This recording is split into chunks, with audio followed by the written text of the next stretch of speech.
These from Councillor Cooper, Lee and Member Honeck for absence, Councillor Wayne Walker for absence on council business, Councillor Quacks for lateness on council business, Member Highbury for lateness, and Fletcher, Quacks and Walker for early departure. Quorum? Yeah. So do we Have we have a quorum? One We missing. have a quorum? We're missing one. 1, 2, 3, 4, Greg was here, where is he? 7. Oh, he said something 8, about stop 9, this 10. meeting, I'm going, something like that. Came and went. Oh, did he? Okay. Yeah. Okay, well, we can't, sorry, we have to, That's all right. we'll start again later. I love how David Typo started inviting us. Here we go. He's got a split. Mike. Oh, here we go. We're Now away. Yeah, we go. There's two of me. Stragglers, yes. Okay, so I'm going to open the meeting. We have apologies, they're on the screen, I'm not going to read them again. I will move the apologies, I'll seconded second. by Councillor Simpson. All those in favour? Oh, Mr. Chairman, I have a funeral, early departure. Got it? Okay, yep, Thanks, I've got that's you in there. I didn't even look. Declarations of interest, are there any? No. Confirmation of the minutes, 19th September. Moved by Councillor Simpson, seconded by Richard, Councillor Hills. All those in favour? Aye. There are no petitions, there is no public input, there is no local board input, and there are no extraordinary items that we know about, and there are no notices of motion. Item number 9, value for money. Kevin and Sally, welcome. questions. That's valid for money, because they do a lot of work. That's true.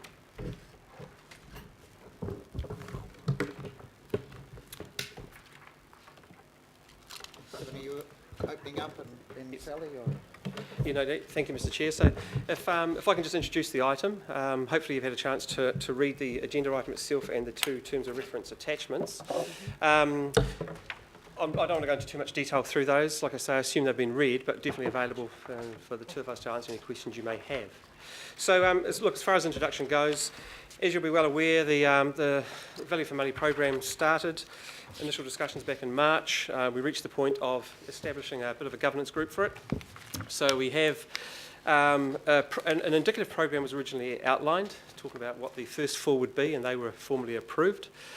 We proceeded on the basis of those reviews, and they're all currently underway as we speak, getting close to conclusion. The political oversight group was established for the nature of really timeliness, recognising that we want to move these reviews relatively quickly, sort of a 3 to 4 month period for each, depending on the scale of them. So recognising that rather than waiting for the full committee to get together to make some decisions, there was a notion that the political oversight group would play a bit of a role on your behalf, reviewing various progress, terms of reference and other things. So what you have in front of you today is really Kevin, can you the just next... remind us who was on that political oversight group? We have basically it was the chairs and deputy chairs of the Finance Performance Committee, the chair of the Planning Committee, the Customer Environment Committee, as well as the deputy chair of the Audit and Risk Committee. Deputy chairs of the planning. We also then have the mayor and deputy mayor, was originally ex officio, who are now coming along in a leadership role there. So through the chair, could I just clarify and add to Kevin's answer, just for absolute clarity? The members of the political oversight group, if you refer back to the original paper, were the chairs and deputy chairs of the three main committees. So deputy chair, finance and performance, planning and environment and community, and the deputy chair being Councillor Sayers of audit and risk. Yep. And as Kevin said, the mayor and deputy mayor as ex officio members. Yes, that's right. Did you know well? No, I obviously, when I read the report, but hey, look, it is what it is, but I'm assuming, as a result of what Sue said, I'm assuming that all the councillors will be spoken to, because I remember the paper around chairs and deputy chairs of the committee of the whole, but obviously there might have been a typo that I didn't see my name there. But look, it just brings up a few other things. So. Through the chair, if I may, just to, the actual membership of the political oversight committee was amended by an amendment during before the recommendations were passed during the meeting. It may pay Kevin if you redistribute the minute.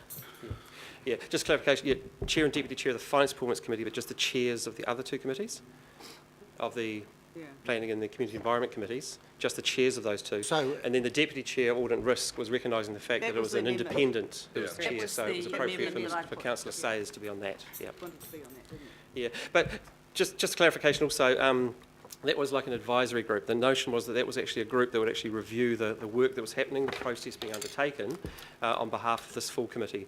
All full decisions when the reports were coming through for recommendations would come back to this full committee for those to be resolved. That was always the case. They weren't making the decisions on the actual reports and the recommendations from them. They were just advising, I shouldn't say just because that's an important role in itself. So what we have got now, those first four are underway, getting close to conclusion. The recommendations for today are talking about what the next two reviews should be, as well as the terms of reference for those. And so that's why I hope you have had a chance to read those, because what we're seeking is approval to move to the group procurement and the parks and open spaces service management reviews, incorporating terms of references attached to this item. But also just recognising the timeframes involved is to look at whether we can actually delegate to the chair and deputy chair of this committee the ability to approve what the next services and the terms of references will be.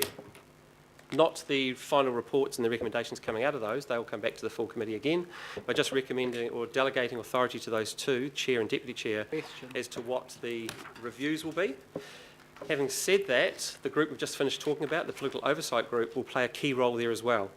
So the chair and deputy chair will go back to that oversight group in consultation to discuss which reviews, what the terms of references will look like before the final sign-offs will be made. That's the intent of the delegations here today. And can you confirm that the work program we had for the 17A reviews after the first four was there for us to move around depending on, Definitely, yes. Yeah. Look, seen as, yeah. because it was a new process, the very first report we tabled outlined the first four reviews to be done. If you can remember those four, the three waters, the domestic waste, communication engagement and investment attraction and global partnerships. The rest of it was shown as an indicative timeline, what the reviews may well be. What's happened is really just some learnings have cropped up during this process as to what the appropriate levels, also tying into the original criteria, some of the quicker wins, some of the bigger value gains, as well as a mix of some of the larger and the smaller reviews. So what's happened is we've reassessed that based on the initial reviews and come back with these two as being probably the most next two appropriate to pick up on. Large in scale and some good wins to be made. Councillor Newman. Hello. I'm a bit of a sceptic about these. The Parks and Open Space Service Management, does this include 17, this is the Project 17 stuff? That 17A is a collection of contracts which deliver on these works, yes.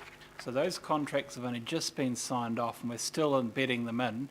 And to be honest, we are having debates in other forum about, with respect to how we manage that particular contract. So where does this sit? Is this complementary to all of that? I'm not quite sure where this comes in.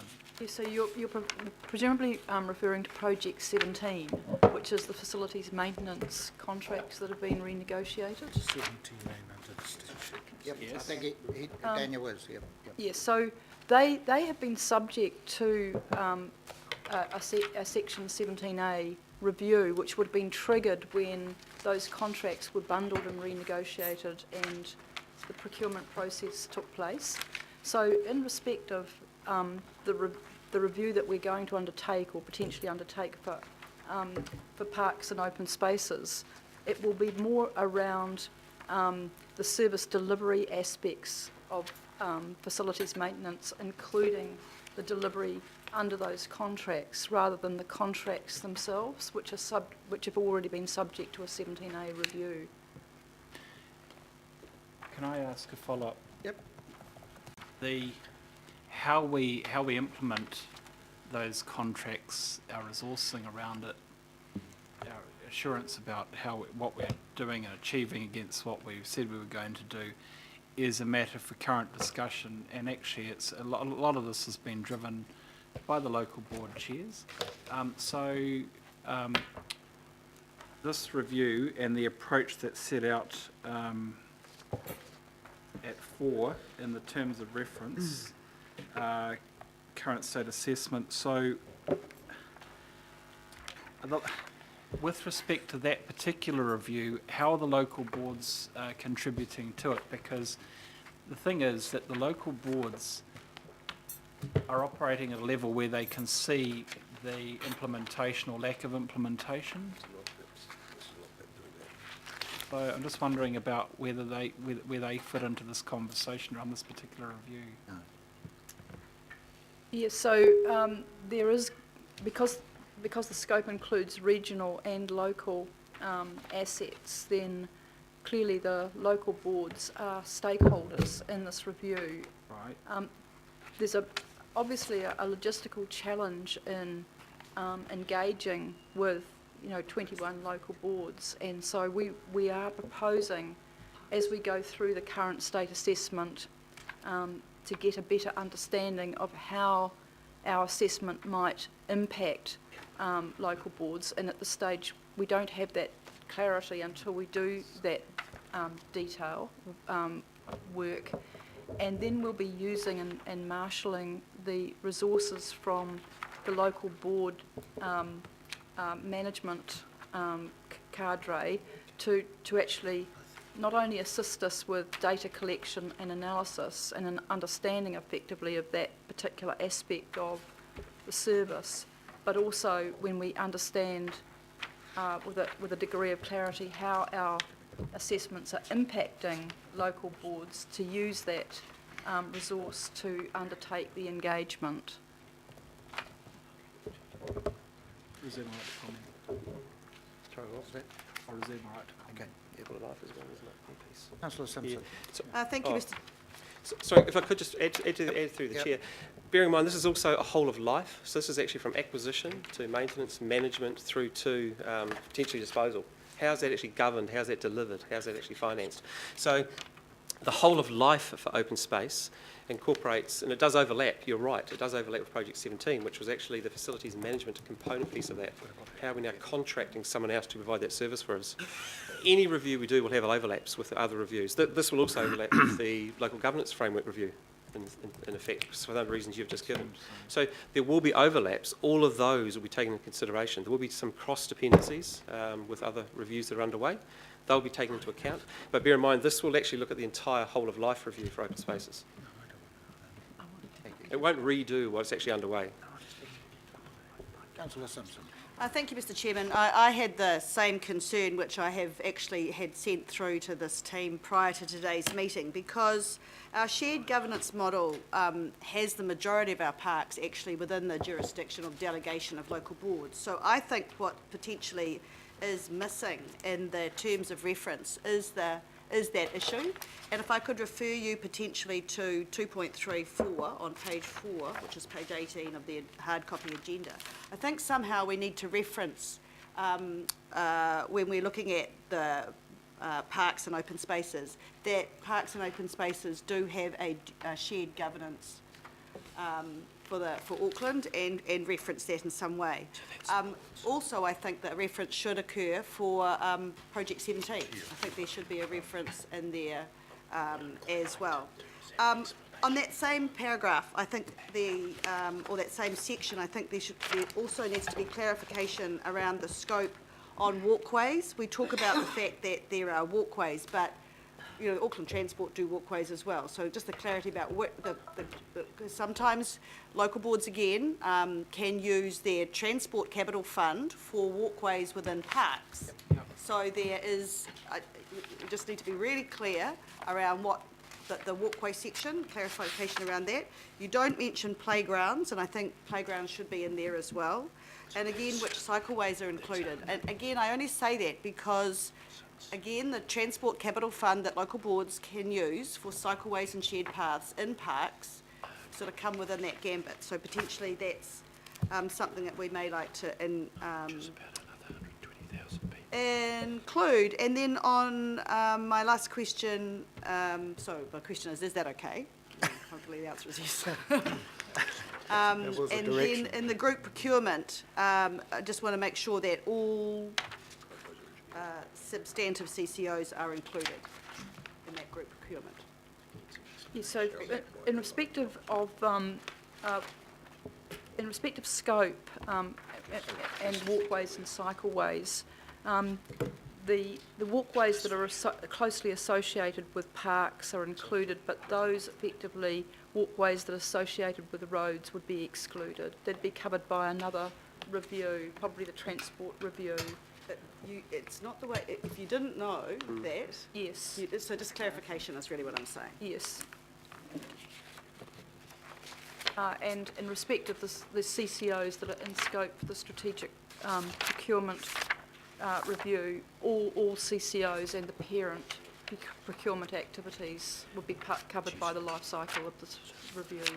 So my question then to you, Mr Chair, if we have asked for some additional clarification in regards to Project 17 and local boards, etc., and we're approving the recommendation to approve and the terms of reference,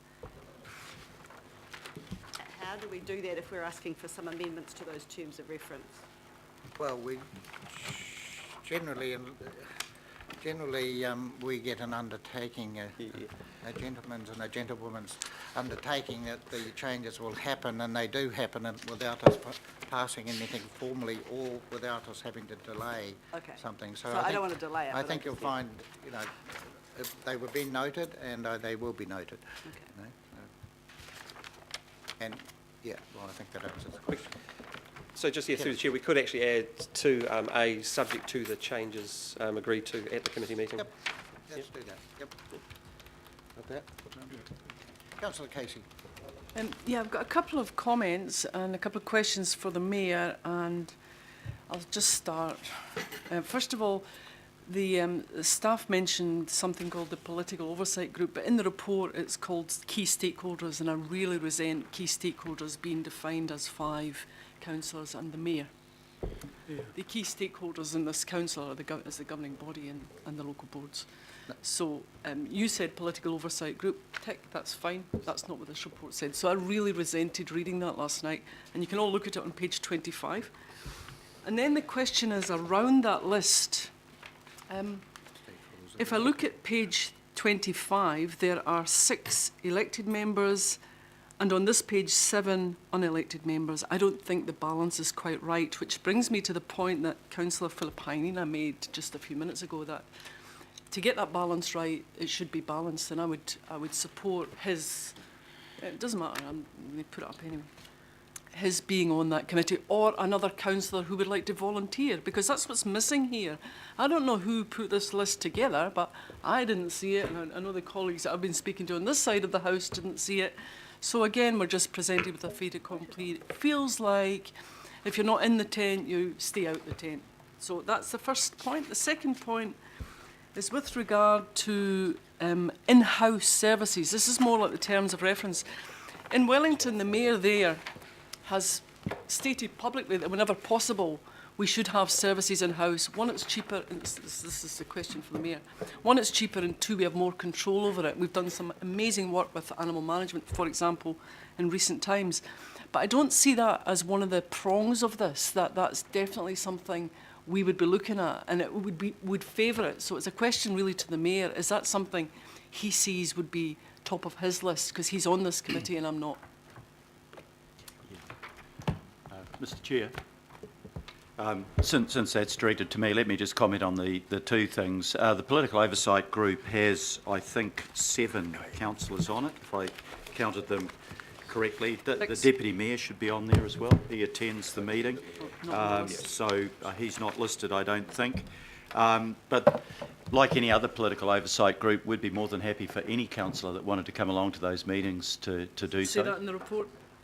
No, but let me just extend that invitation, councillor, since I know you attend a lot of the committees and you're very conscientious about that. No reason why you couldn't be.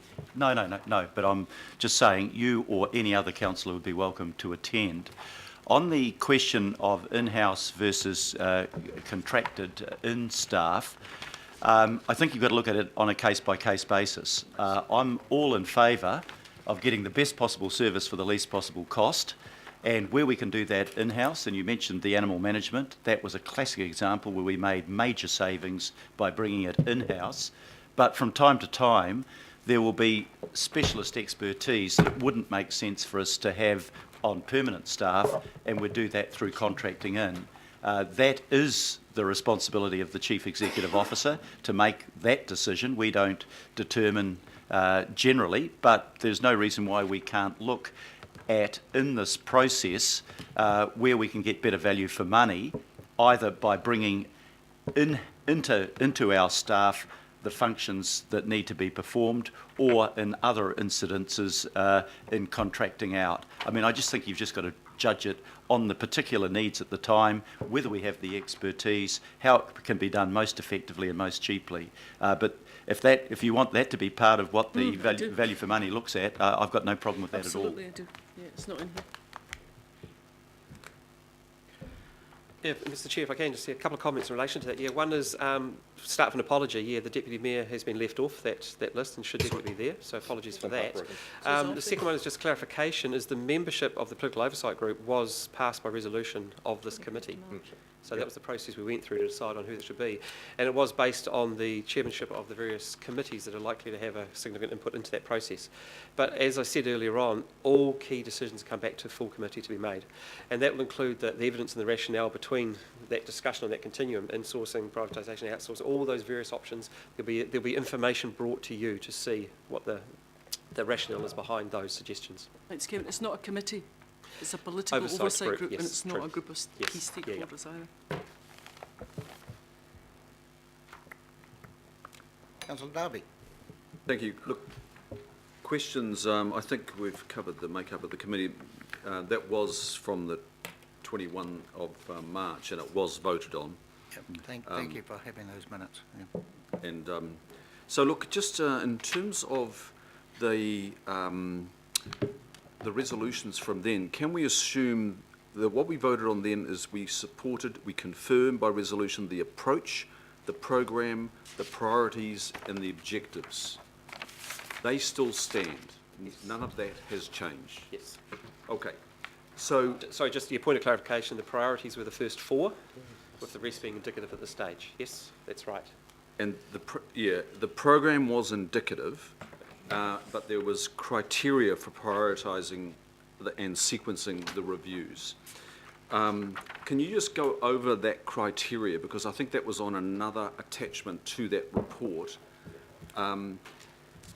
So that all stands and the resolution stands. So when we come to the recommendations today to next advance group procurement, I can see on the indicative program that group procurement sits at around about March 18 commencement, and Parks and Open Spaces sits at February 19 approximately. So what are the criteria that you've assessed these two bodies of work against to come forward so much over and above economic development, finance and financial planning, and a number of others that are ahead of it? Because maybe I missed it, but it's not referred to in the report as to why we're jumping to those. Okay, yeah. If I can just do a little oversight piece, and I'll pass on to Sally to actually give some more detail around the particulars. And that the initial indicative program was purely that.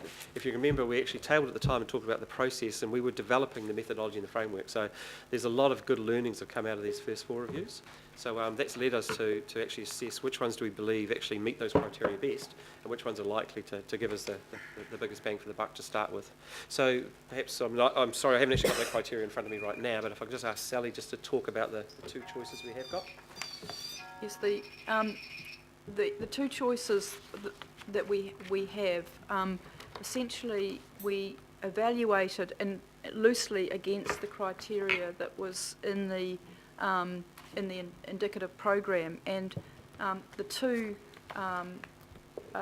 compelling reasons why we brought these two forward was the value that they represented and what we'd characterise as the ease of implementation, and by that I mean that we learnt when we did these four reviews that if we are dealing with very strategic and very large groups and budget activities, then it's a lot easier to get the data and to get the strategic value framework in place, as distinct from the smaller reviews where data is hard to get, it's inconsistent, and the implementation is quite hard in terms of the analytics. And so we were conscious that we wanted to concentrate on the areas that would be of greater value for, for the effort, and we thought these two represented that, so they were brought forward.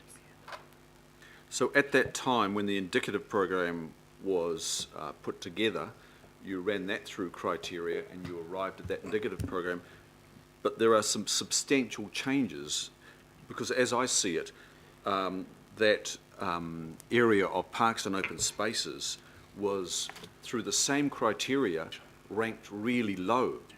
I mean, I've got the spreadsheet here, and there's at least, looks like about 15 other work streams that are ahead of it at that time, and now that particular work stream of Parks and Open Spaces Service Management has jumped up dramatically. So I'm just trying to get my head around what's changed so dramatically. I can understand group procurement. What's changed so dramatically, and it is a dramatic shift and jump over others. You've explained it partly, Sally, but I think you need to explain how this dramatic shift has occurred.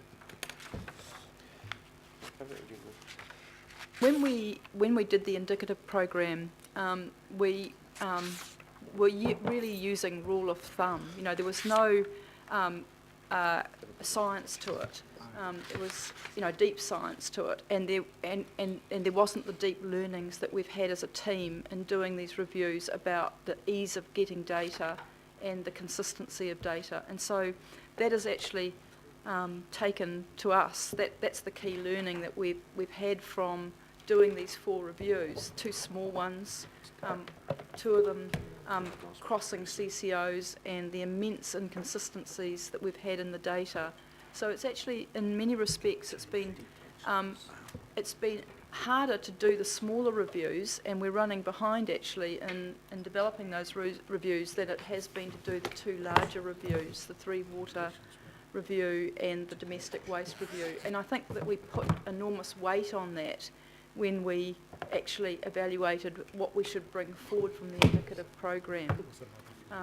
And so Okay. we were putting, it's a question, I guess, of weight, Okay. and value.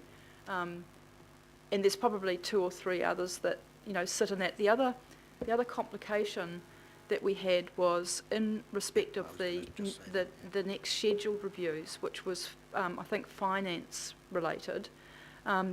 The resources in finance are very much focused on the long-term plan in the next 3 to 4 months, and this would be a distraction to the delivery of the long-term plan. So we thought the risks of actually doing a review on a function that is very focused on the long-term plan would be a problem. Okay, and I can understand that and I appreciate those answers. So just my second question at this time is... So Councillor David, just further to points, I mean, those group procurement and parks and that are much more evidence-based, and I think that's a theme coming through, that we can actually get the data together. It's easier to pull together and be quite open. Those 2 are really important to inform the LTP, and clearly we know that with parks and open Okay. spaces. I appreciate that, and I don't have a problem with group procurement coming up at this point. The second question for me is, Kevin, is you actually said there's been learnings from the first 4, and I'm on the political oversight group, and there's been some learnings there for those that are on that, but we're about to commit to the next 2 without the balance of the councillors knowing what those learnings are. So you value those learnings, the political oversight group values the learnings, and I'm just questioning, Mr Chair, proceeding to the next 2 without the whole political group understanding what those learnings are, which have been confirmed by myself and the staff. So though they are due to come 24 October 26th. October, which is a way away. 24th.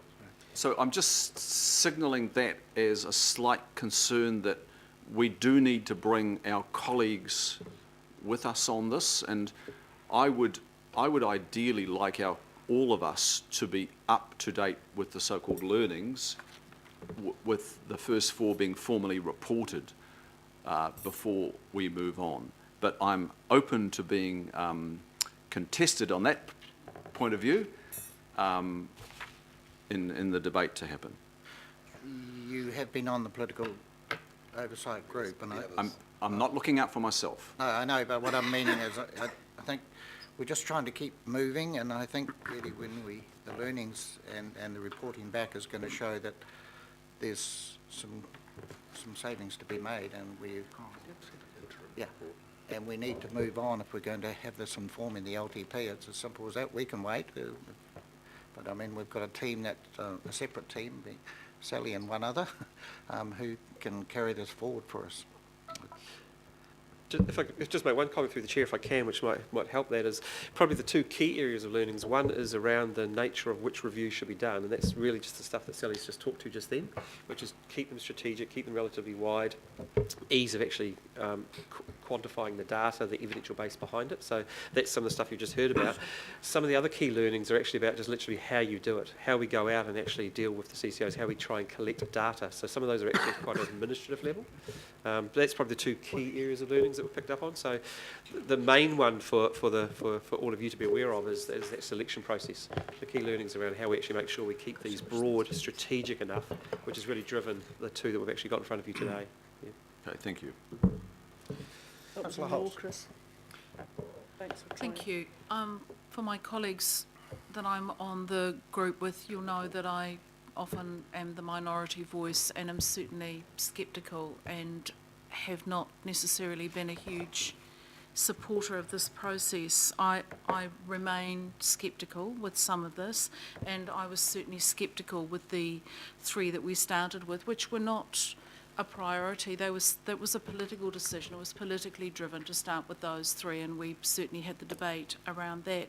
However, there is some value in this, and I think there will be some stuff that's useful coming back, but I do think it absolutely has to be debated at a political level, because there are some fundamental political principles that surround this. It's not all about value for money. I think what this process sets out is, and I want to acknowledge Sally for her absolute honesty around this. They've put forward some things that show you can save money by doing X, Y, Z, but you completely cut the community out, or you completely miss your target of 0 waste, or you completely miss your target of, every child having access to a playground, or whatever we end up with. So I think that's then, they come with the information without fear or favour, and then we make the political decision in a knowing way. And I think that, for me, is the useful stuff out of this. I however, would like to ask a couple of questions, Mr. Chair. And I would be very happy to have my co-pilot there for particularly the Parks one, because I think we've just gone through the very excellent Project 17, which sets out value for money around the way that we contract. We've also got the project that the Deputy Mayor has led, which I know he's enjoyed thoroughly, the governance review. And at the heart of the governance review is the complex governance issue between local boards and governing body and who runs parks. So my question is twofold. I think we just need a little bit more information about where Project 17 sits in this, and we also need to understand, will this address governance or not, or will it give guidance to governance? And my final question is this simply about cost effectiveness of the contracts that we have and the way that they're delivered and who delivers them, or will this unpick the very heart of the policy of why we have parks and reserves? Just in the latter, while Kevin answers, so on page 20, you can see the review methodology in paragraph number 12. Kevin. Yeah, picking up on a couple of key components there. Probably the very last question you asked is the notion of the governance structure. This is not going to reassess any strategies. So open space strategy, none of those are going to be redone. It's in the similar way, remember we had the big discussion around the waste minimisation management plan. That doesn't go and try and reassess those. This is all about the delivery arm. So are we achieving value for money, with value being not just financial, being the full gambit of what value means? Are we achieving value for money and how we're delivering on the various strategies, plans of these services? So that's the key component here. So no, it's not going to go back and reassess what park should we have. When we do determine that we want to have parks, open spaces, playgrounds on those parks, cycleways, walkways through those, how do we actually then go most effectively, most efficiently, most equitably deliver those? Which does have a big overlap with Project 17, as we've discussed before. So, again, it's not going to go through and negate any contracts that are in place. What it will do, though, is look at the whole of life process from acquisition, management, running them, cleaning them, servicing them, right through to disposal. What are the mechanisms we have in place? What are the contracts we have in place? And let's actually compare that to some best practice. Let's compare that to what the strategy is intending to achieve. And it may ask some hard questions, but it won't be negating anything that's in place right now. Okay. It'll be making recommendations potentially about what should be reviewed. I guess, Mr. Chair, that underlines the critical nature of this absolutely having to come back in a well-managed way to a governance discussion, because from an economist's point of view, owning a park makes absolutely no sense, but it makes every bit of sense to the community and maybe the most important thing we do. And the worry that I have, and I've had all the way through, is we can know the cost of everything and the value of nothing. And you know, but in here we shouldn't be frightened of unpicking that, and I have been somewhat mollified in my views by the way that this is being dealt with. But I want to signal here, the way that we communicate the 17A, the 17A review is absolutely critical, because if we suddenly put up the $3 million we can save here and the 10 million we can save here, that's going to be the figure. That will be the figure quoted in the media, that will be the figure quoted by the 2%ers, that will be the figure quoted by the Taxpayers Union, that will be the figure that may well drive the LTP, and I think we will entirely lose the point of why we are here to govern this wonderful city. Kevin or Sally, could you just explain to us the role of the independent panel, who they are and what they've actually been doing? Yes, we do have an independent reference panel whose job it is to oversee our work and to ensure that we are operating the review with a high degree of objectivity, that it's fact and research based, and the evidence is the conclusions that we're drawing and the findings and recommendations that we are making are drawn from an evidential base. The three members are Miriam Dean QC, John Lucas, who's an engineer and a consulting engineer, and Doug Martin, who is the public policy and local government sort of guru. Thank you. Councillor Casey, question? Yeah, when you get to, are we on questions still, or is it Councillor Hills might have questions. I have a question. Councillor Hills first, and then we'll come back to you, Councillor. Thank you, Chair. My question was sort of based similar to what Councillor Hulse was saying, just about the value for money. Sometimes that may mean an increase in budget, like for instance our insurance, the new insurance we've actually been able to insure a whole lot more things that might have been missed, and we didn't actually cut the budget there. So especially when we're talking around the governance framework review and you know, operations, and in here it says it includes policy development, planning, organisational support. I'm talking about the parks and open spaces part. I want to make sure that we're not just looking for savings, but it's actually the outcomes, because a lot of the feedback coming is that the boards are finding it difficult with no parks officers now, and how that might be improved and actually might down the track improve the outcomes rather than just saving money. So I just worry where the baseline starts, maybe we actually need to go back a bit and add some things before we look at the overall value. So I just worry that we start from a position of here we are and we need to get down to here. But yeah, so I know that's not just about money, but I worry that if we look at right now, everything's great, and then we move it the finish line a little bit. Yeah. So if I could answer that, please.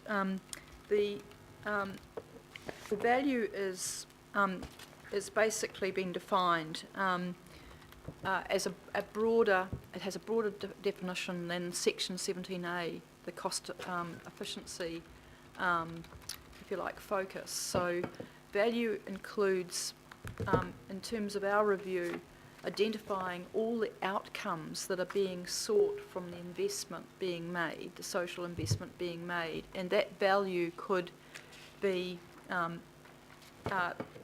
anything in the broad spectrum of the four well-beings of social, cultural, economic and environmental outcomes. That is how we look at value. And where we can't see the outcomes as being particularly well measured, and in areas like environmental, social and cultural, there's work to be done to make that clearer what those baselines are so that we can effectively measure them. And that's one of the things that we've learnt from the reviews. But we do look at what we call the value chain. And so whenever we undertake a review, we look at, we chunk effectively the budget into what we call a value chain. And just for example's sake, with the Parks and Open Spaces review, there's 4 components to the value chain. There's managing regional and local parks and open spaces policy investment. So there's that chunk that we'd look at in terms of the process and the way that was being managed. We're not litigating policy, but we're looking at the way it's being developed as a process. Managing regional and local parks and open spaces planning, including strategic outcomes. So that's effectively, doing an evaluation of the broad environmental landscape of outcomes, and getting clear on those, and the process of developing those outcomes and monitoring them. Managing planning delivery for services and assets, that includes the asset management planning function within this area. And then we get to where Project 17 sits, the service delivery for service and assets. So Project 17 and its contracts form a very small part of the whole value chain, and we're operating at a fairly strategic level when we undertake these reviews. Thank you. And how much work will be done, especially with the Parks and Open Spaces one, that's a lot of that is really local board realm, and they'd be able to tell you on the ground what is working, what is not, what's an overspend, what's missing, a lot better than us probably at this point. And I think it's crucially important that changes don't just happen around them and then they're told at the end, this is the outcome for your parks. When, apart from disposals, largely they are have the decision making over parks. So I think it's crucial to get the information from them, and then then we don't get this to and fro between the governing body and local boards. That's probably more of a comment than a question. Yeah. Thank you, Councillor. Councillor Fletcher, you have a question? Yep. Yeah, I've got a comment and a question. They've kind of, I've taken some comfort from the explanation and the definition of value and the value chain, but I took a great interest when the Department of Conservation went through a similar exercise and came up with the structural reviews that led to the disaster that turned out to be the Auckland Conservancy, and just the incredible costs that have been loaded on the department to rebuild and have that resilience. It was an unmitigated disaster. So I share the view that's been expressed by several here this morning on when you come to parks and open spaces, it becomes quite complex, and therefore you tread very carefully. And I would hate to see us, in the interests of false economy, costing subsequent councils a lot of money by getting it wrong. So I have confidence in the membership of this. So that was a point that I wanted to make. And then I've got questions, and they might seem completely trivial and petty, but I don't support in the draft on page 23 and then the same, I don't like the word program champion. There's increasingly there's a sort of introduction of the word champion into the council's descriptions of program directors or advocates, and program champion implies something quite different to me than what I see as an advocate or a sponsor, or I'd really like you to explain to me why you've chosen that language there. The second thing is that there is no such word as learnings. You have lessons, but learnings is, again, just sort of creeping into council speak. And I think there are many lessons that we can learn, but there aren't many learnings we can learn. So if we could correct our use on that, that would be really great. That's where health education comes through. Well done. Well said. Good learnings. Right, taken on board. So, no, I'd like to know why we are using the term program champion, and could that be changed, because I don't like it. Look, happy to take suggestions, because the fact is with you, sponsor and lead for it, they are recognised program roles. They are defined elsewhere in the table, back on page 22. So if there's another, the concept, if you can see the reference in the end of that table, The concept it's what seems the to be nature of the role advocate. is. But yeah, no, look, happy if you've got a suggestion as to what may be a better term for a program champion, happy to take that on board. Right, I'll talk Yep, to you yep. afterwards. Thank you. Yes, there's lots of words that creep in. Deplane, I always thought that was an interesting one. Yesterday was behead. We have Councillor Casey now. Yes. Yeah. I'll support A if the following things happen. I've been listening carefully. I understand that all councillors will be invited to attend. That means we need to know when and where the meetings are at. My next question, though, is as one who goes to committees without a vote, sometimes I am relegated to be last speaker, committee members first, and I wondered if there are votes taken at these political oversights meetings or not. I don't know how they run, I don't know who chairs it. So just what, if councillors do come along, what can we expect? Not through you, maybe through the chair or the mayor, whoever goes to it and knows about it. I wasn't aware, where did that come from? We didn't talk about everyone coming to the meeting. I heard the mayor say that. I heard the mayor say that. It was in response to Chris Darby. I Thanks. indicated, Mr Chair, that when we have a political steering group, generally it's open for other councillors to participate if they they know choose. about it. And the answer on your votes, generally, when we have a meeting, they are briefings, we have a discussion, and we generally look for a consensus and views. I don't recall, Mr Chair, you chair the meetings, so you might recall better than me, I don't recall we've ever had a vote at those meetings. No. The nature of the thing is to exercise oversight rather than to make decisions. The decisions are made here, the oversight is provided by the third of council, governing body, that usually attend the political oversight meetings. Excellent. It's just one of the difficulties with naming people is that they're named persons who have a right to be there, and others who turn up might not be treated with the same respect. So just to bear that in mind. If I think of appointments and review, which I chair, I think Councillor Casey probably has more say on those committees than any of the members with voting rights, and nobody objects to that at all.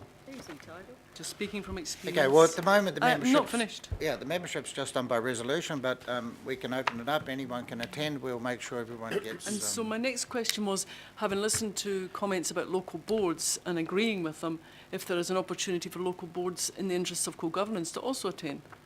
Oh, yeah, well... Well, I don't know. Is the mayor meaning that as well? No. I think there is the reason that we have subgroups is so that we can get through business without having a huge number of people attending. If you opened it up more widely than that, and these are governing body issues, although you may decide in relation to parks and reserves to have, you will decide, we will decide that we need input from the local boards, but we don't want this particular oversight group to get so large that its meetings become long and unwieldy. Okay. So with those changes, the ability for all councillors to attend, and also that in-house supply of services will be considered for all contracts, which is good. So that was my views on the first one, so I'll support that given those changes. My second one I won't be supporting at all, and I'd like to speak to it. We're talking about devolution of power, but there is no reason why this political oversight group can't decide where we're going. I don't understand why we would take that decision away from that worthy group and give it to two people. And it doesn't matter who the two people are, it's not something I would support. So we're delegating to approve the services for future reviews. That's way too important to give to any two people. So I'm all for not having that at all, that's just something that's done by that political oversight group. So I will be voting against it unless the chair wishes to remove it from consideration for today. Kevin. To the chair. Through the chair, there's a couple of aspects to this. The first up is exactly as the Mayor said. The political oversight group it's challenging, it's testing the robustness. It's an oversight group in the true sense of the word, where what it's doing is not actually making decisions. It's actually reviewing what's come through, giving very invaluable feedback to the officers, Sally and myself and the others, to actually go away and potentially add something to improve the quality of what comes to this committee for a resolution to be passed. That's the nature of that group. What we've talked about here is a delegation, which is actually a decision-making ability to two people in consultation with that group. So the notion is, if the chair and deputy chair are happy with this, is that they will ultimately make the decision on those, but they'll actually take it to the oversight group and test the logic, the basis, what the officers are recommending there. By changing to the political oversight group, they'll then become a decision-making authority, which I think may need a bit of extra substance, a bit of extra robustness about exactly what the Constitution is and how that operates. It was an oversight group, and the reason it was originally established by resolution of this committee was so that all the decisions didn't have to come back here. One of the concerns I do have just with where the discussion has gone is that if we are going to open this up to everybody, it becomes the committee in effect if everyone would like it to be that. And but they will always be the decision-making body anyway, apart from what we're suggesting here is delegation. You've sorted it for me. Just remove the words then, chair and deputy chair, and we'll just have it coming back to this committee. So my amendment is to remove the words. So we're delegating to the Finance and Performance Committee the authority to make future decisions on the review of services. So my amendment is just to remove the words chair and deputy chair of. So the only, just as an advisory capacity as an officer of council, just advise you the reason you did set it up in this way originally was to actually to enable the pace to happen, the timing. No, I understand, so Kevin. That's political now. This is a political debate now. Yeah. Thanks. So just so awareness, the risk that. there is that the programme will actually be extended by a month each time. So rather than a 3-month review, they become 4-month reviews. It's not that much of a rush. So if my amendment is to delete, so I'm delegating to the Finance and Performance Committee the authority to make future decisions about the review of services. You have a seconder, Councillor Casey? Hope so. Yep. Second it. Thanks, John. Right, well, I'll move the original so that we get that done as well. We have a seconder for the original motions? What second? Okay, yeah, so move and second of the original. Okay, It means it comes back. now we have Councillor Newman. Chair, point of order. Yes. Just want to get clarification around what's just happened. And the reason I'm putting this to our advisors, the committee advisors, is that as a result of the recommendation not being moved and seconded for discussion, and there was an amendment to the officer's recommendation, and it was seconded. Therefore, then, does the recommendation from Councillor Casey and seconded by Councillor Watson becomes the substantive? If that's the case, there needs to be an amendment if we wish to go back to B. Just point of clarification. No, I was advised before that amendment to move and second it. Just it happened as I was about to do it, so... I'm sorry? Your advice? I think you're right. Yeah, no, that's why I just... He's arguing that he had moved it. He's right. You're right. Well done, Alfie.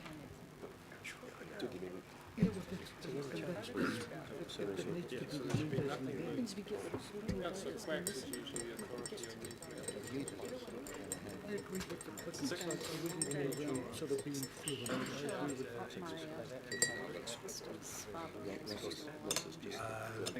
I agree with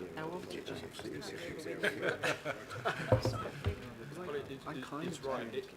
Nothing's moved until someone moves it, so it really wasn't an amendment. It was a and they wish it. I mean, Okay, well, what we're going to do there is we're going to actually change that, because we're going to change that so that we've got Councillor Casey moving what is there and Councillor Watson moving, seconding what is there. All right. So I'm going to put, okay, we're going to change that. We're going to change that. It's not B, it's not B motions. Just to add, Mr Chair, just to make you aware that currently the mandate of the Finance Performance Committee is to make those decisions anyway. What this is adding is the requirement to now go and consult with This is not helpful to where we are at the moment. The officer can stand by. Okay, we were just going to change that. We're going to take out, so it's delegate to the Finance and Performance Committee authority to approve. Happy to move. Okay? It has, that's what I'm saying. Delegate to the Finance. Okay, so that's there. So I'm going to move an amendment, and I'm hoping there's a seconder, and I'm going to move an amendment that we delegate to the Political Advisory Group, Oversight Group, authority to approve the services. So, have a second, Councillor Darby. Thank you. Right, so we're going to I'll speak against that. talk to the amendment. Councillor I was Casey. listening carefully to Kevin's advice, and he Sorry, said, just wait a minute. I'm actually going to go to Councillor Newman. Sorry. Well, I don't want to speak to the amendments, so maybe you should take the debate on the amendment first, and then we can, I've got a comment on the substantive. No. Councillor Casey. I heard Kevin's advice, and that was that we shouldn't delegate it to the political oversight group. I heard that, and that's why I changed it to the Finance Committee. So I'm very happy to go with the new two amended resolutions. I think that meets the requirements of us being kept up to date as a committee in its entirety of what's going on, and being able to feed into the future. Otherwise, we... Okay, so you're happy to change it? That's not what he said. Just- Excuse me, point of order, that's not what he said. Kevin. It's not a point of order. Gosh, I feel as though, Well, I just have to clarify. you know, this Clarify. is really Kevin, quite clarify what frustrating. you said. It's like there's a lot of suspicion that all this untoward stuff's going on behind the scenes. We have to have 17A reviews by virtue of the legislation, and we're doing it, and we're trying to do it in a timely, prioritised way in order to inform the Kevin, speak. the long-term plan in a timely manner. So, right, so now what we're going to do is the mover and seconder, Councillor Watson, are you happy to change what is now your seconding the motion to change, delegate to the Finance and Performance Committee, you're going to delegate to the Political Oversight Group? Well, no. No, Councillor? Yeah. Point of order, Mr Chair. Mr Chairman. Yes. Point of order, please. Actually, B, as it reads at the moment, doesn't make sense because the current delegation is to the Finance and Performance Committee. So you can't. We're delegating to ourselves what we already have. Yeah, exactly. So actually, the debate seems to be about whether, if we had the original recommendation, or as amended by yourself, if you wish to go to the Political Oversight Group. I don't think it's a big issue either way, to tell you the truth, but the amendment needs to be to delegate to either yourself and the Deputy Chair or to the Political Oversight. That needs to be the substantive recommendation. If you don't want it delegated to them, you'll vote against it, and the status quo will remain, which is this body will make the decision. Is that reasonably clear? Yep. So B doesn't make sense as it is, because that's where the delegation is. So the B should be, as it was originally, or if you wish to amend it, to the Political Oversight Group, and then we'd vote for that, or if it was voted against, the delegation automatically is lost and it comes back to this body. Oh, if only I'd moved it earlier. Mr Chairman, can I ask the officer to clarify what he said around his preference? And why? Look, through the chair, is exactly what the Mayor has just explained, that the authority already exists with the committee. No, So should Chloe and Darby's amendment be?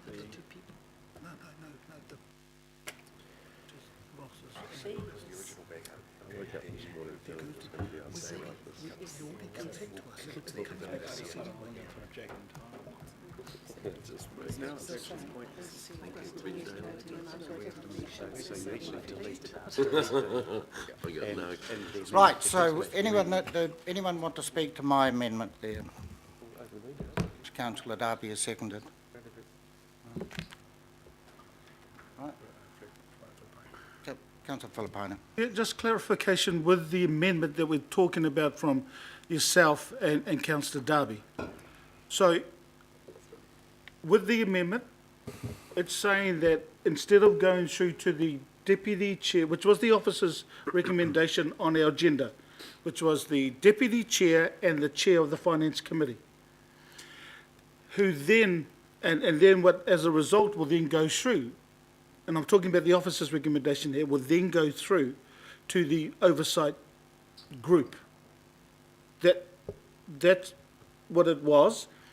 And with the amendment that's up there now, what happens is that we don't give it to the deputy and chair of the finance committee. It goes directly to the political oversight group. If that's the case, and this is following what Councillor Simpson said, are you saying that that is not the best way to do this? I'm asking for your advice. Go on, Kevin. Because that'll clarify what Councillor Casey has said, and I need clarification around this before I vote on the amendment. If perhaps the clarification is your opening comment, which was the original resolution was the chair and deputy chair of the Finance Performance Committee in consultation, not to go back to the political oversight group afterwards, but in consultation with that group to make the decision. This is now the political oversight group making the decision. The officer's recommendation was the original one. That's what we put up, but this is now down to political debate between those two options. Got it. Yeah. Okay. Excuse me, Mr Chairman, cover quick. So this is what I think it says, for want of a better word. So the political oversight group on this has no decision making, right? So the chair and the deputy chair of finance are part of that committee. They have the ability under your original recommendations to make a decision as political because the actual political oversight doesn't have decision making, so they make the recommendations, but ultimately everything comes back here. Yep. So I don't see any problem with the original. It's not a personal thing, it's just that you have a political working group over here, you have two of a number of councillors that are on that. They will make a decision based on the thoughts and the thinking of that political group. You get decisions made faster, so you don't have to. That's the whole purpose of it, isn't it? The purpose of the chair and the deputy chair of finance is to make things move faster. Is that correct? Yes. So if you don't have that delegation, everything is delayed. Correct? Yes. There we go.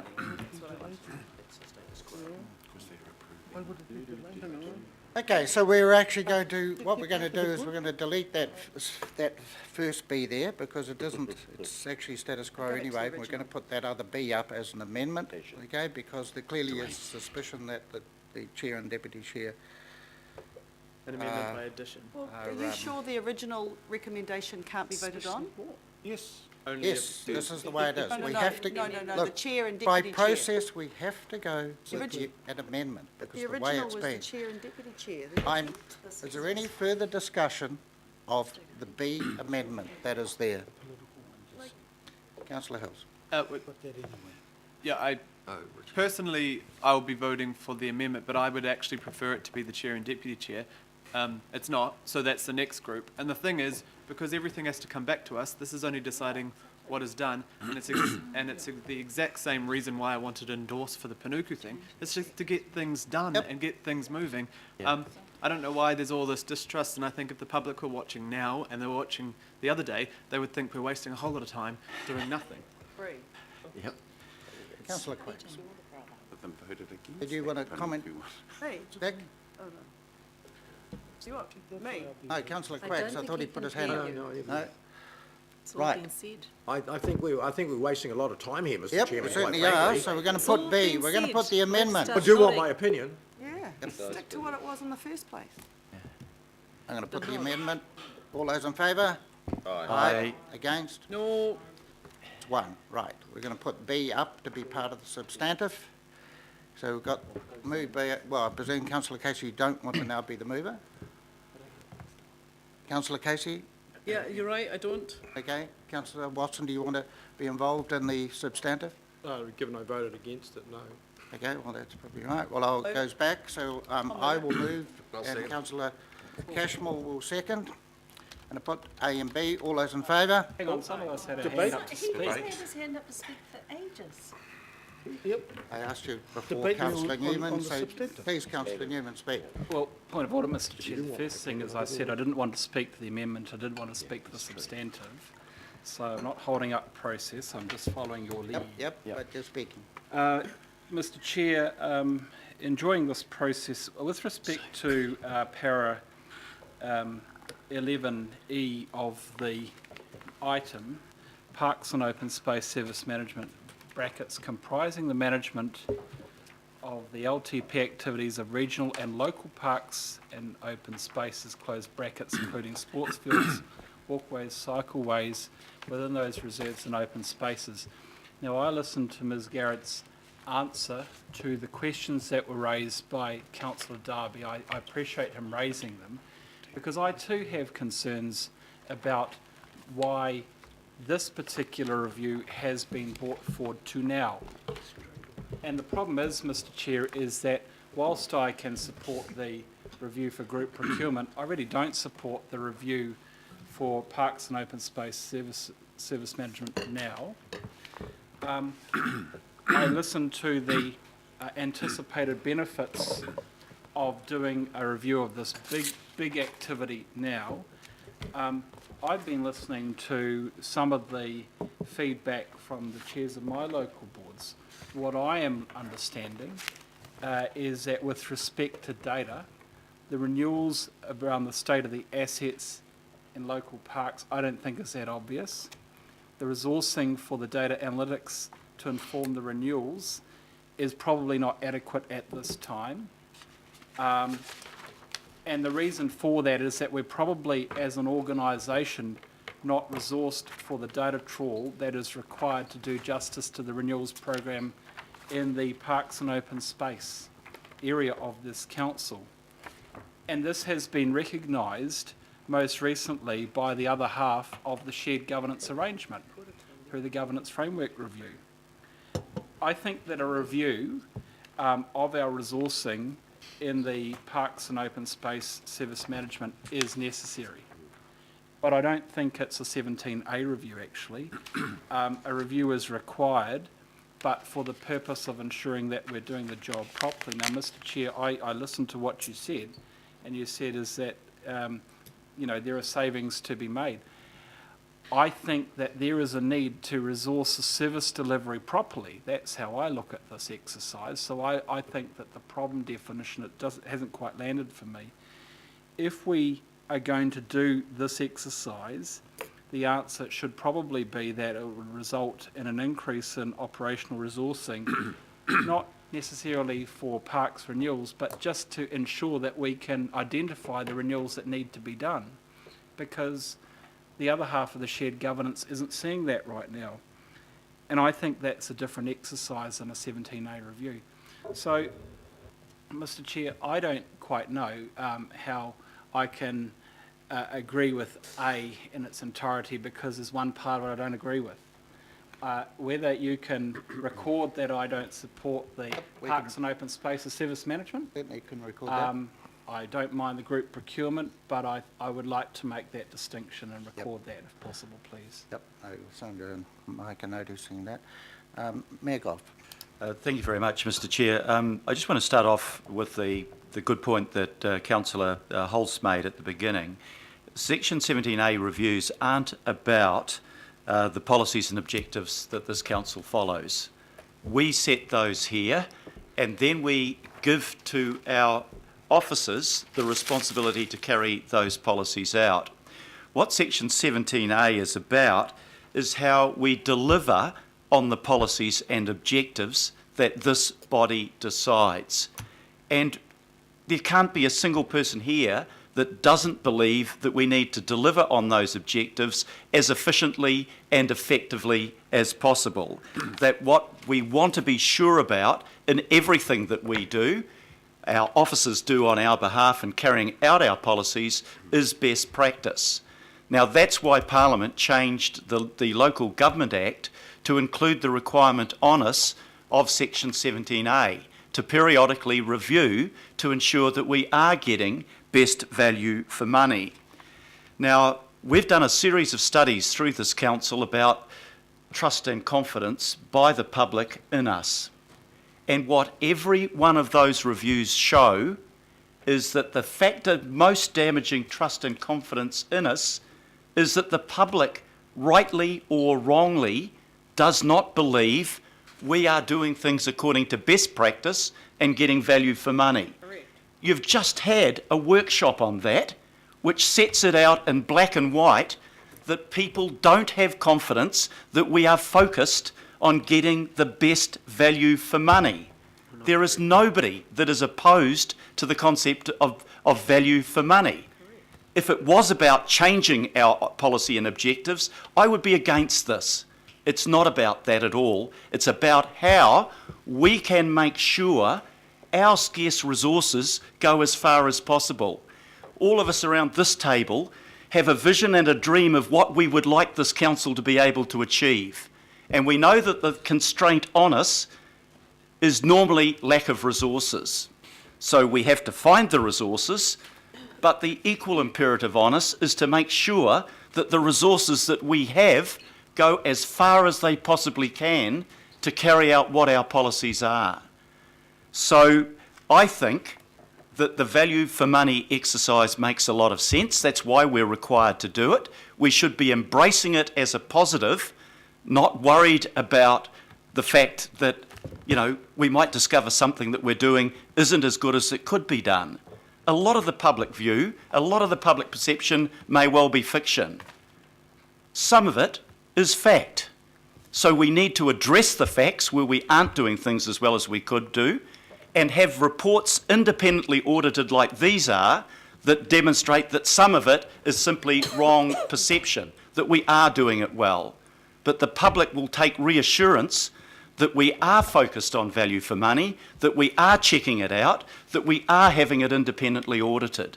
I think this is absolutely fundamental to building up the public trust and confidence that we need to be effective governors. The public have told us they have this perception. We cannot choose to ignore that that perception exists. We must address it. So I want first of all to thank Kevin and Sally. I think you guys have done a magnificent job in what you've been doing. Really appreciate it. I've been hugely impressed with your professionalism. When you come out with the recommendations, we look at it, we make a decision on it, but those recommendations actually go to the Chief Executive because it's his responsibility to deliver on our policies and programs. So it is done properly and constitutionally, but this is essential for us doing our job as well as we can possibly do it. So are these the right two areas to go on to next? Well, I look at parks and open space.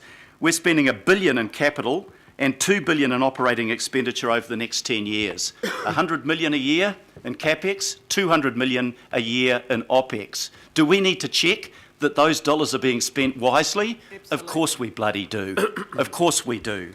On group procurement, it's $2 billion in annual external expenditure. Councillor Casey is quite right. If we're spending this money, giving it to people to provide services on our behalf, as inevitably we have to, we need to know that they are delivering value for money to us. So to me, it's an absolute no-brainer. This is a critical part of how we build trust and confidence in what we're doing. This is critical to us doing as much as we can for the good of the people of Auckland within the constrained budget that we have, and that's why I'm supporting it. Hear, hear. Well said, Mayor. Councillor Filipino. Thank you, Chair, and I also want to endorse both both our staff in regards to this piece of work. But I also want to endorse the comments that Councillor Hulse has made. I remember the conversation and the debate we had on the 21st of March in regards to the 17A. Chair, look, I still don't know what's happened in regards to two questions that Councillor Casey asked. One was, and I think you confirmed that the dates for the political oversight group will be sent to all councillors. Can I just confirm that that will happen? Mm-hmm. Cool. And the second thing is around the lessons. And I don't know what's happened, which is my second concern around the word key stakeholders. I don't know where that's ended up, because when I look at the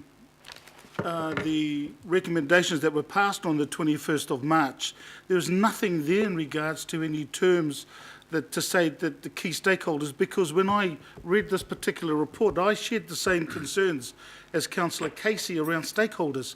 So I'm hoping that the word or something else can be changed, because I do agree with it, with what Councillor Casey said. Having a look at this particular group and then looking at the rest of the governing body and everything else. Look, we are, there's 21 of us. But so the word stakeholders is a concern of mine, and I share those. So hopefully something gets changed about that. Chair, and you know, look, I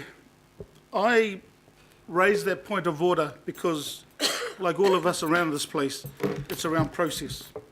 I raised that point of order because it was important that we ended up getting that particular process done, which we did. And same thing here with this particular process. And I have been consistent in saying that when we attend workshops, that doesn't negate the ability for us to debate it in open committee. Never has and never will. This is why I am so glad that we will be getting the dates, especially in regards to the parks and the work that Councillor Fletcher did in the previous term around parks. But I have total faith in Councillor Hulse, especially after her comments made. I have total faith with her being part of the oversight group, and I will be supporting the two recommendations as I did the amendment when it first put. Thank you. Thank you, Councillor Filippano, and thank you for your point of order, because basically it was a similar point of order, and therefore I was consistent with my ruling the other day when Member Taipari was querying something as well. So I just basically applied the same process and same rules, standing order rules. So I'm going to put the motions A and B. All those in favour? Aye. Aye. Against? Right, and we want council agreement that's going to be noted on the park. So. Right, there is no extraordinary items, so we are going to move into public. We're going to have a short break while we do that, but I want Sue to just explain why we have put the CCO reports into confidential. This is important, and it is confidential. You cannot go out and discuss any of this or distribute anything out of this meeting until the end of the month. So, Sue. Thank you, Mr Chair. To keep this brief and concise, we are subject, Auckland Council Group, that means the entire group, parent and CCOs, is subject to NZX main board listing rules because we issue securities in the form of our bonds. The main board listing rules include continuous disclosure obligations, and that means that you are required to keep all information pertaining to a release of either an annual report, an interim report, confidential until such time as it has been released to the New Zealand Stock Exchange. The second point is that we are also, due to the fact that we issue securities, we are subject to the Financial Markets Conduct Act. And to keep that explanation concise, it is very similar in terms of the required conduct of informing the public on information at the correct point in time. The other points with this are that there is a process that needs to be concluded before we can release the annual report and all accompanying information to the New Zealand Stock Exchange on Friday the 29th of September. That process started with the Audit and Risk Committee last Thursday, where they recommended the annual report to this committee. What we will do today, in confidential, for the reasons that I've advised you, is further consider the annual report. You will then go to governing body as the next step of the process next week, where the Auditor General will present their final audit opinion. I would stress at this point today that the audit opinion is not yet finalised. It will not be final until Thursday the 28th of September. You then, as the governing body, are required to adopt your annual report, and it is not until that point that you then release the following morning on the opening of the New Zealand Stock Exchange the annual report to the market. At that point in time, all information pertaining to this, so this is Auckland Council parent and the CCOs, is able to be restated publicly. So to give you an example, if we were to release our annual report at 10 a.m. on Friday the 29th of October, at 10:01 a.m, all information can then be restated and made publicly available. Thank you, Mr. Chair. Right, procedural motion, I've moved, seconded by Councillor Simpson. Everyone knows the standard. Member Taipei. Sorry, Mr. Chairman. Just for a matter of clarification, for those members who are in attendance today, how do they receive that same advice that was just put out? Because they would have received a documentation. Confidential. It's been done digitally. Just try and protect myself here. Yeah. But they just received confidential papers. Yeah. But the advice that was just provided to us, will they be receiving the same similar advice? And how? Through the chair, the advice that I just provided verbally, a very detailed explanation of that has been provided to all CCOs and all other parties that are subject to this by email by our Group Financial Controller. Thank you. Put the procedural motion to exclude the public. All those in favour? Aye. Against? Right, we will have a 5-minute break and welcome RFA.